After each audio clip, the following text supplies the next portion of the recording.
कभी नंबर 2 हुआ करते थे, लेकिन अब क्या हाशिए पर है शिवपाल सिंह यादव।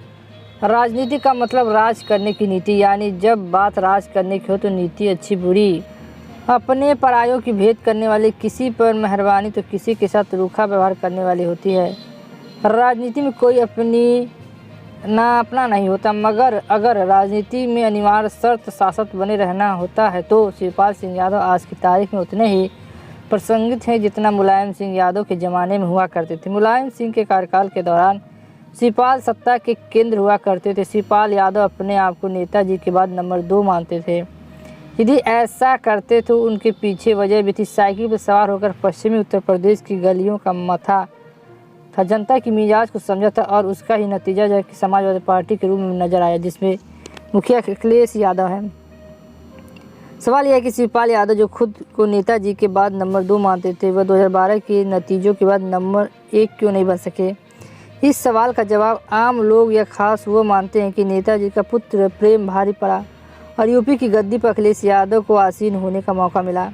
अखिलेश यादव सीएम बन चुके थे, लेकिन कम से कम अपने शासन के शुरुआती 2.5 सीएम के टैक्स से मुक्ति नहीं मिली, और जब उन्होंने इस टैक्स से बाहर आने का फैसला किया तो 2017 का वो दृश्य याद होगा जब लखनऊ में यादव परिवार की कला खुलकर सामने आ गई। नेताजी यानी मुलायम सिंह यादव चुप हो चले और इशारा करीब करीब मिल चुका था कि शिवपाल यादव को तलाशना होगा। शिवपाल यादव ने अलग रास्ता चुना, पार्टी बनाई, नाम प्रगतिशील समाजवादी पार्टी रखा, लेकिन सियासी ज़मीन पर शिवपाल यादव को जिस करिश्मे की उम्मीद थी वह बुझने लगी। यूपी के अलग समाज ने तो नकारा ही, यादव समाज ने भी नकार दिया। ऐसी सूरत में शिवपाल को लगा कि कुछ भी बेहतर की गुंजाइश अगर हो सकती है तो समाजवादी पार्टी ही है। अखिलेश यादव को भी इस बात का एहसास हो चुका कि चाचा अकेले भले ही कुछ नहीं कर सकते, लेकिन पार्टी का नुकसान तो कर ही दिया। ऐसे में समाजवादी पार्टी में एंट्री हुई। घर वापसी के बाद शिवपाल को लगा कि शायद यूपी की विधानसभा के नेता प्रतिपक्ष बनने का मौका मिलेगा, लेकिन अखिलेश यादव ने खेला कर दिया। यानी कि शिवपाल यादव का भविष्य क्या होगा वह अखिलेश यादव की मुट्ठी में कैद है। जब यूपी में चाचा भतीजे की तरकार की कानाफूसी होने लगी तो अखिलेश ने विधानसभा की 9 सीटों पर उपचुनाव के लिए स्टार प्रचारक तो बनाए, लेकिन भूमिका अम्बेडकर नगर की कटहरी सीट तक कैद है और शिवपाल यादव कटहरी तक ही कैद है। या उनकी भूमिका सिर्फ एक विधानसभा तक सीमित कर दी गई है। क्या शिवपाल यादव का पूरा फ्यूचर कटहरी विधानसभा के नतीजों पर निर्भर करेगा, इसे बताने की कोशिश करेंगे। यहाँ बता दें कि मैनपुरी की करहल सीट की तरह ही अम्बेडकर नगर की कटहरी सीट भी सपा के लिए अहम है।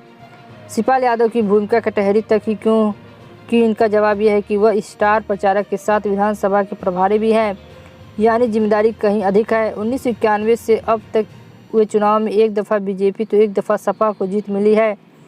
इन 3 नतीजों को छोड़ दे तो हाथी इस सीट पर मस्त चाल चलते हुए कब्जा किया, यानी बीएसपी का जोर रहा है। 1991 में बीजेपी ने अनिल तिवारी, 1993 में बीएसपी के रामदेव वर्मा, 1996 से 2007 तक 3 बार बीएसपी के धर्मराज निषाद का कब्जा रहा। हालांकि 2012 में समाजवादी पार्टी अपनी साइकिल दौड़ाने में कामयाब रही। 2017 में इस सीट पर बसपा के लालजी वर्मा ने जीत हासिल की। 2022 में चुनाव के ठीक पहले से सपा में शामिल होकर जीत दर्ज की, लेकिन जब वो अम्बेडकर नगर के सांसद बन गए तो विधायकी से इस्तीफा देना पड़ा और उपचुनाव कराया जा रहा है।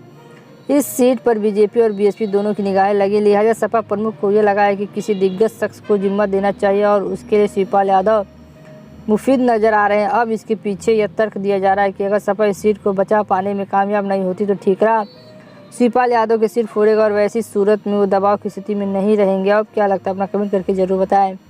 आज के लिए बस इतना, फिर मिलते हैं नए वीडियो में। जय हिंद, जय भारत।